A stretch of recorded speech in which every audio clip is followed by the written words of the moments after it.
दोस्तों नमस्कार, जय हिंद। आप देख रहे हैं एजुकेशन चैनल और आज 9 तारीख के करंट अफेयर्स जो है हम कवर करेंगे। पहली न्यूज़ है जो केरला में एयरप्लेन जो एक्सीडेंट हुआ था उससे रिलेटेड है।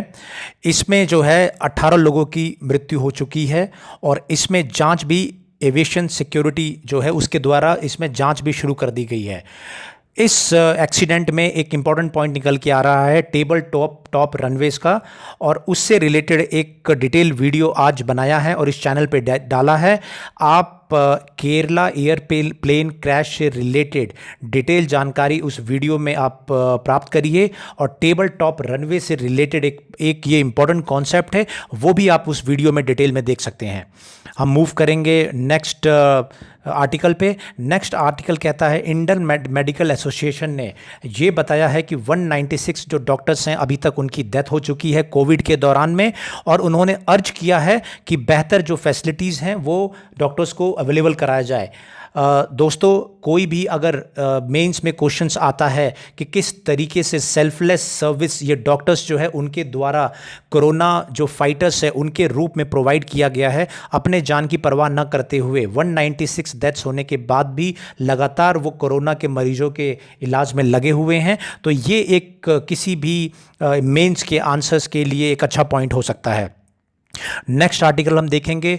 दोस्तों, ये भी न्यूज़ केरला से है, कल भी इसको कवर किया था। जो लैंडस्लाइड हुआ था केरला में, उसमें जो है 8 बॉडीज और मिली है, और अभी तक जो डेथ है राइज है वो बढ़ के 26 हो चुका है, और अभी भी 44 लोग जो हैं वो इसमें लापता है। दोस्तों, ये इंपॉर्टेंट न्यूज़ है कि जिस तरीके से tea estate garden Kerala Idukki district में ये लैंडस्लाइड हुआ था कल, उसी का ये फॉलो अप है। यही मैंने बताया था कि एनडीआरएफ की टीम इस डिज़ास्टर मैनेजमेंट में लोगों की राहत बचाव में लगी हुई है, और एनडीआरएफ का टॉपिक इंपॉर्टेंट है, उसको मैंने कवर भी किया हुआ है, उस पर आप देखते रहेंगे।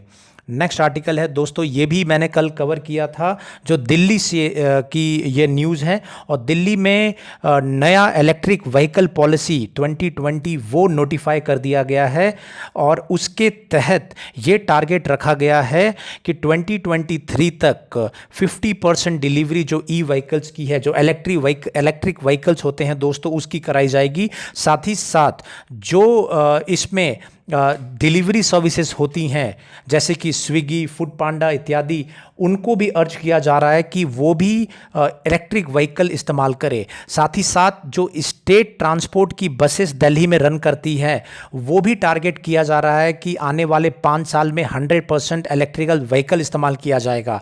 आपको ध्यान होगा दोस्तों, दिल्ली में हर साल पॉल्यूशन एक इम्पॉर्टेंट फैक्टर रहता है। पॉल्यूशन की वजह से हवा का जो लेवल है, एयर की जो क्वालिटी है वो काफ़ी ख़राब हो जाती है, और इसी को दूर करने के लिए जो केजरीवाल सरकार है उसके द्वारा पहले ऑड इवन फार्मूला को भी चलाया गया है, और बाकी मेजर्स भी लिए गए थे। लेकिन एक ये अब जो स्टेप लिया जा रहा है एक बहुत ही इंपॉर्टेंट स्टेप है, जिसमें कि इलेक्ट्रिकल व्हीकल्स का उपयोग दिल्ली में ज़्यादा से ज़्यादा किया जाएगा, और इसको प्रमोट करने के लिए गवर्नमेंट के द्वारा सब्सिडी दी जा रही है। जो इलेक्ट्रिकल व्हीकल्स में बैटरी जो इस्तेमाल होगी उसके खरीदारी में इंसेंटिव दिया जा रहा है, और साथ ही साथ वन टाइम जो कॉस्ट है इलेक्ट्रिकल व्हीकल्स की, कार्स की, उसमें भी सब्सिडी प्रोवाइड किया जा रहा है। तो ये एक इम्पॉर्टेंट इसमें डेवलपमेंट है, जो electrical vehicle policy Delhi government की जो अनाउंस की गई है। नेक्स्ट आर्टिकल है दोस्तों, ये भी केरला में जो एक्सीडेंट हुआ था, जो एयरप्लेन क्रैश हुआ था, उसके जो पायलट थे साठे, उनके बारे में है कि वो इंडियन एयरफोर्स में थे और एक डेकोरेटेड पायलट थे। काफ़ी उनको अनुभव था, और अपने कार्यकाल में काफ़ी अच्छा कार्य उन्होंने इंडियन एयरफोर्स में भी किया था, और as a Air India Express के पायलट के रूप में भी कार्य किया था, और दुखद निधन इनका एक्सीडेंट में हो गया। नेक्स्ट आर्टिकल है दोस्तों, एनवायरनमेंट इम्पैक्ट असेसमेंट से रिलेटेड। इसको भी लगातार हम लोग कवर कर रहे हैं कि किस तरीके से एनवायरनमेंट इम्पैक्ट असेसमेंट एक्ट, इसका नोटिफिकेशन आ चुका है, और पब्लिक कंसल्टेशन के लिए ये 11 अगस्त तक ये खुला हुआ है। इसमें जो जयराम रमेश है, जो फॉर्मर एनवायरमेंटल मिनिस्टर है, उन्होंने कहा है कि ये जो एक्ट है या जो नोटिफिकेशन है वो इसमें प्रावधान नहीं है और जो लोग हैं उनको भी इसका विरोध करना चाहिए, लीगल तरीके से इसका विरोध करना चाहिए। और उनका कहना है कि ये बिजनेस के लिए ज़्यादा उपयोगी है एज़ कंपेयर टू एनवायरनमेंट के बचाव के लिए। दोस्तों नेक्स्ट आर्टिकल है श्रीलंका से। इसमें बता रहे हैं राजपक्षा विक्ट्री। ये भी लगातार मैं ये टॉपिक कवर कर रहा हूँ श्रीलंका इलेक्शन का, और मैंने ये बताया था कि किस तरीके से जो महिंदा राजपक्षा है उनकी जो पार्टी है वो जीत चुकी है और करीब 2/3 जो बहुमत है उनको प्राप्त हुआ है, और 2/3 बहुमत से 2/3 बहुमत से संविधान में ये बदलाव कर सकते हैं। सो इंडिया है, इंडियन जो प्राइम मिनिस्टर थे वो जिस तरीके से जब वोटिंग रिजल्ट आ रहा था तभी उन्होंने जो श्रीलंका के प्रेसिडेंट हैं उनको कॉल करके कॉन्ग्रेचुलेट कर दिया था, बधाई दे दी थी। अब जो इंडियन हाई कमिश्नर है श्रीलंका में वो भी जो पार्टीज़ हैं उनके लोगों से मिले हैं और उनको बधाई दिया है, और ये उम्मीद जाहिर की है कि भारत और श्रीलंका के अच्छे जो रिलेशन हैं वो बने रहेंगे। तो दोस्तों ये एक इम्पॉर्टेंट न्यूज़ है जो रिलेशनशिप है भारत और श्रीलंका को उससे रिलेटेड।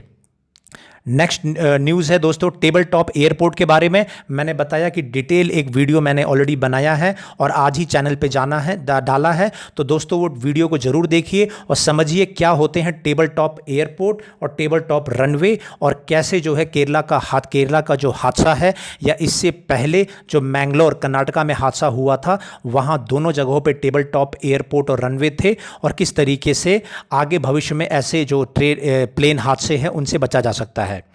अगला आर्टिकल है दोस्तों पाकिस्तान मैप के बारे में। दोस्तों पाकिस्तान ने एक नया मैप जारी किया है और उस मैप में कश्मीर का काफ़ी पार्ट जो J&K इंडिया का पार्ट है अपने में दिखाया है, जूनागढ़ का एरिया दिखाया है और सर क्रीक का। इसका भी डिटेल जो है एनालिसिस 3 दिन पहले हम लोगों ने किया था, और ये जो मैप है इंडिया ने साफ साफ कह दिया है कि ये बिना मतलब का जो स्टेप है, एब्सर्ड स्टेप है, और इस ऐसे स्टेप का पाकिस्तान जो लिया है इसका कोई मतलब नहीं है, इसको कंडेम किया इंडिया ने।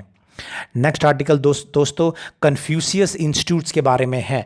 पूरे वीक में, इस वीक में मैंने कवर किया था कन्फ्यूशियस इंस्टीट्यूट्स। कन्फ्यूशियस इंस्टीट्यूट्स जो हैं ये चाइना के इंस्टीट्यूट्स हैं, और चाइना के द्वारा जो बाहर की कंट्रीज़ हैं वहाँ पे चाइनीज़ मैंड्रीन लैंग्वेज के बढ़ावा देने के लिए ये इंस्टीट्यूट्स खोले जाते हैं ताकि ज़्यादा से ज़्यादा लोगों को चाइनीज़ सिखाया जा सके। लेकिन एक ये न्यूज़ आई थी कि जो वेस्टर्न वर्ल्ड है, अमेरिका और वेस्टर्न कंट्रीज़, वहाँ पे कुछ कन्फ्यूशियस इंस्टीट्यूट्स को सुरक्षा के नाम पे बैन करा दिया गया कि वो पैसा प्रोवाइड करते हैं, क्योंकि जो इंस्टीट्यूट्स होते हैं जो खोले जाते हैं दूसरे देशों में वो चाइना के द्वारा फंडेड किए जाते हैं। सो ऐसी आशंका थी कि चाइनीज़ गवर्नमेंट जो है वो स्पाई करा सकती है या उससे सुरक्षा को खतरा है, इसलिए कुछ देशों में ऐसे इंस्टीट्यूट्स को बंद करा दिया गया था। इंडिया में भी 3 जगहों पे ये है, उनके रिव्यू के लिए गवर्नमेंट ऑफ इंडिया ने कहा था, और उसके लिए ये न्यूज़, ये जो कन्फ्यूशियस इंस्टीट्यूट्स है ये न्यूज़ में है। ये भी बता दें कि जो list of national education policy के तहत जो फॉरेन लैंग्वेजेस की लिस्ट है उसमें से मैंड्रीन को हटा दिया गया है, ये कवर ऑलरेडी हम कर चुके हैं। ये नेक्स्ट न्यूज़ है मुल्लपेरियार डैम के बारे में, और इसमें ये कहा है केरला ने कि जो ये डैम है इसके जो वाटर लेवल है उसको कम करे। ये डैम दोस्तों बता दें ये इदुक्की जो डिस्ट्रिक्ट है केरला का वहाँ पे सिचुएटेड है, और ये आता केरला में है, लेकिन इसका एडमिनिस्ट्रेशन जो है वो तमिलनाडु के पास में है, और इसके वाटर लेवल को कम करने के लिए ये बात कही गई है कि 134 तक इसका लेवल पहुंच चुका था, और ये बात की गई थी कि अगर इसमें ज़्यादा पानी अगर हो जाएगा और छोड़ा जाएगा तो इसमें बाढ़ आ सकती है केरला में। दोस्तों नेक्स्ट आर्टिकल है India China major general level का डिस्कशन चल रहा है देप्सांग प्लेन को लेके। ये भी डिस्प्यूट ऑलरेडी हम कवर कर रहे हैं, लगातार हम कवर कर रहे हैं, और एक लेवल ऑफ बातचीत और भी शुरू हुई है देप्सांग एरिया को लेके, और इसमें भी जो आएगा उसको हम लोग आगे कवर करेंगे।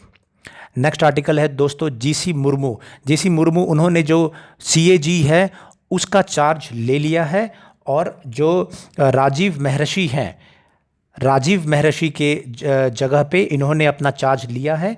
ये पहले लेफ्टिनेंट गवर्नर थे जम्मू एंड कश्मीर के, और उसके बाद में ये सीएजी के रूप में अपॉइंट किए गए हैं। नेक्स्ट आर्टिकल है दोस्तों, चाइना और यूएस के रिलेशनशिप को लेके यहाँ पे एक न्यूज़ आई है कि जो अमेरिका है उसने सैंक्शन लगा दिया है जो हांगकांग के जो कुछ ऑफिशियल्स थे उन पे जो है सैंक्शन लगाया है, और उसी सैंक्शंस को लेके चाइना ने रिस्पॉन्ड किया है कि ये बारबरस सैंक्शन है और गलत तरीके से ये सैंक्शन लगाया गया है। लेकिन जो हांगकांग के ऑफिशियल्स हैं उन्होंने ये कहा है कि हमने जो है अपना का स्टैंड लिया है और हमें इससे यूएस के सैंक्शन से कोई फ़र्क नहीं पड़ता है। ये ऑनगोइंग डिस्प्यूट है और इसको इस तरीके से समझिए जो साउथ चाइना सी में हो रहा है, जिस तरीके से टिकटॉक और वी चैट को बैन करने की बात आ रही है, वहाँ पे टेक्नोलॉजिकल टसल चल रहा है। और साथ ही साथ ये एक स्टेप लिया गया है कि हांगकांग में जो नया सिक्योरिटी लॉ था वो लागू किया गया, और उस सिक्योरिटी लॉ के तहत चाइनीज़ एडमिनिस्ट्रेशन के पास में हांगकांग में जो एडमिनिस्ट्रेशन है उनको एम्पावर कर दिया गया कि हांगकांग के जो सिटीजन्स हैं उनके खिलाफ सख्त से सख्त कदम उठाए जा सके अगर वो चाइना विरोधी नारे या चाइना विरोधी कोई कार्य करते हैं। उसके विरोध में अमेरिका ने जो है हांगकांग के ऑफिशियल्स के ऊपर सैंक्शंस लगा दिया है। सो ये डेवलपिंग स्टोरी है, डेवलपिंग न्यूज़ है, लगातार हम लोग इस चैनल पे फॉलो कर रहे हैं। आप लोग भी अपने नोट्स में जो भी डेवलपमेंट आता है उसको नोट करते रहिए, और कोई भी क्वेश्चन आता है तो कई पर्सपेक्टिव से, टेक्नोलॉजी के पर्सपेक्टिव से, साउथ चाइना सी के पर्सपेक्टिव से, डिप्लोमेसी के पर्सपेक्टिव से, हांगकांग के सिक्योरिटी लॉ में उसमें क्या डेवलपमेंट है उसके पर्सपेक्टिव से उसको कवर करेंगे आंसर्स को। दोस्तों नेक्स्ट आर्टिकल चाइना और यूएस से रिलेटेड है। अगेन ये कह रहे हैं कि बेजिंग जो है wants unpredictable Trump to lose election. ऐसी न्यूज़ जो अमेरिका की सिक्योरिटी एजेंसी है उन्होंने कहा है कि जो बेजिंग है चाइना ये चाहता है कि ट्रंप जो है इलेक्शन हार जाए, और इसके बारे में ही ये न्यूज़ है। तो हमने देखा कि किस तरीके से अमेरिका और डोनाल्ड ट्रंप जो है लगातार सैंक्शंस लगाए जा रहे हैं, किस तरीके से चाइना के खिलाफ एग्रेसिव हो रखे हैं। सो उसी के तहत ये एक नई न्यूज़ डेवलपमेंट है। दूसरा आर्टिकल आ रहा है न्यूजीलैंड से। इसमें ये बता रहे हैं कि न्यूजीलैंड की पीएम है जेसिंडा आर्डन। ये जो है न्यूजीलैंड में चुनाव है, और जेसिंडा आर्डन जो ये महिला है वो प्राइम मिनिस्टर न्यूजीलैंड की जो है अराउंड 40 इयर्स की हैं। ये इलेक्शन में टॉप फेवरेट निकल के आ रही है। जो न्यूजीलैंड में इलेक्शन होना है उसमें फेवरेट है, उनको बढ़त है। और ये कहीं ना कहीं जिस तरीके से कोरोना को उन्होंने हैंडल किया है न्यूजीलैंड में दोस्तों, उसके चलते इनको बढ़त दिखाई जा रही है न्यूजीलैंड के इलेक्शन में। जो प्रीलिम्स के हिसाब से ये इंपॉर्टेंट पॉइंट है। और आपको ये भी ध्यान रहे कि न्यूजीलैंड एक ऐसे देशों में पहला देश था जहां पे कोरोना वायरस के केसेस सबसे कम रहे, और बहुत ही जल्दी उन्होंने अपना लॉकडाउन जो है खोल भी दिया था। हालांकि उसको बाद में कई बार बंद भी करना पड़ा। और अब ये खबर निकल के आ रही है कि पिछले 100 दिनों में लगातार जो न्यूजीलैंड में कोई कोरोना का केस अननोन जो लोग हैं उनसे नहीं आया है, और न्यूजीलैंड में अब तक सिर्फ 22 कोरोना डेथ्स हुई हैं। सो ये एक इम्पॉर्टेंट डेवलपमेंट है कि न्यूजीलैंड की पीएम जेसिंडा आर्डन, इनको जो आने वाले जो चुनाव है, जो इलेक्शन सितंबर 19 को होना है, उसमें बढ़त है। सो प्रीलिम्स के हिसाब से आप नज़र रखिएगा। और अगर मेंस में भी वुमेन एम्पावरमेंट या वुमेन लीडर्स की बात आती है तो न्यूजीलैंड के इन पीएम का, इन प्राइम मिनिस्टर का नाम आप जरूर डालिए, वो केस स्टडी के रूप में आप जरूर इनको मेंशन करिए। और जिस तरीके से न्यूजीलैंड में कोरोना को इन्होंने बहुत बेहतरीन तरीके से हैंडल किया है, सो ये भी आप जरूर डाल सकते हैं। वुमेन एम्पावरमेंट या महिला से रिलेटेड कोई भी अगर टॉपिक आता है मेंस में, आप इसको जरूर मेंशन करिए, इनके एग्जाम्पल को। नेक्स्ट आर्टिकल दोस्तों बेरूत से आ रहा है। बेरूत में कुछ दिन पहले जो अमोनियम नाइट्रेट स्टोर करके रखा गया था उसमें ब्लास्ट हुआ था। अभी तक की जांच में ये बताया गया था। अब उस ब्लास्ट के बाद में जो बेरूत के लोग हैं, बेरूत की जनता है, वो सड़कों पे उतर आई है, और जो वहाँ की सरकार है, सरकार के खिलाफ जो है लगातार नारेबाजी और लगातार विरोध प्रदर्शन चल रहा है। और वो चाहते हैं कि सरकार जो है वहाँ से रिज़ाइन कर दे, वो हट जाए, नए इलेक्शन हो। और जो प्रेसिडेंट है मिशेल ओवन, उन्होंने भी कहा है कि किसी भी तरीके का इसमें बाहरी इन्वेस्टिगेशन, जो बाहरी देशों के द्वारा इन्वेस्टिगेशन नहीं कराया जाएगा। लेकिन उन्होंने ये कहा है कि जो सरकार है वो उस जो लोगों की जो ग्रेवेंसेस है उनको ज़रूर उसको हैंडल करे। दोस्तों नेक्स्ट आर्टिकल है अमेरिका से। अमेरिका में कोविड-19 के रिलेटेड जो अनएम्प्लॉयमेंट भत्ता दिया जा रहा है, वहाँ जो लोग बेरोजगार हो चुके हैं तो वहाँ पे बेरोजगारी भत्ता दिया जा रहा है और डोनाल्ड ट्रंप ने इसको बढ़ा दिया है। इसकी जो डेट है वो लग कर दिया है साल के एंड तक, इस ईयर के एंड तक। बात ऐसी की निकल के आ रही है कि इस साल के एंड तक ये अनएम्प्लॉयमेंट या बेरोजगारी भत्ता जो लोगों को दिया जाएगा, और इससे पहले $600 प्रति सप्ताह पर वीक का जो अनएम्प्लॉयमेंट भत्ता, बेरोजगारी भत्ता था वो मिल रहा था अमेरिका में। सो इसकी जो तारीख थी वो ख़त्म हो रही थी, लेकिन इसको ईयर एंड तक बढ़ाए जाने के लिए ट्रंप ने जो है वो साइन कर दिया है। और आपको ये बताते चले कि नवंबर में अमेरिका में इलेक्शन है, और उस इलेक्शन के मद्देनज़र कई और डेवलपमेंट और कई बड़ी न्यूज़ आप अमेरिका से आप देखेंगे। सो इसको लगातार इस चैनल पे हम लोग फॉलो करते रहेंगे। दोस्तों नेक्स्ट आर्टिकल है इकोनॉमी से संबंधित मैंने बताया था कि 2 दिन पहले मॉनेटरी पॉलिसी, जो आरबीआई की मॉनेटरी पॉलिसी थी, उसका रिव्यू किया गया था। और उसमें एक बहुत बड़ा पॉइंट ये था कि जो स्ट्रेस लोन है, जो ऐसे लोन हैं जो एनपीए बन सकते हैं या लोग जिस पर डिफ़ॉल्ट कर सकते हैं या जिसको चुकाने में असमर्थ हैं, उनको रीस्ट्रक्चर किया जाएगा। अगर 3 महीने का लोन है तो 6 महीने के अंदर उसको रीस्ट्रक्चर किया जाएगा।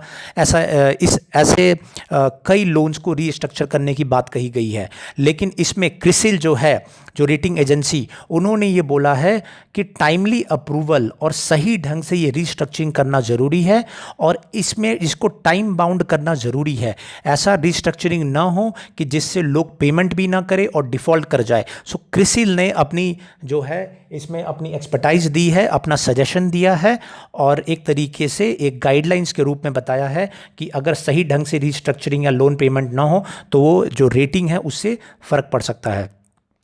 दोस्तों ये हमारे आज का जो करंट अफेयर्स था वो था, और मुझे उम्मीद है लगातार आप लोग अपने एग्ज़ाम हैं उसके लिए तैयारी कर रहे हैं। आगे हम लोग इसी तरीके से फर्दर करंट अफेयर्स कवर करते रहेंगे। Thank you.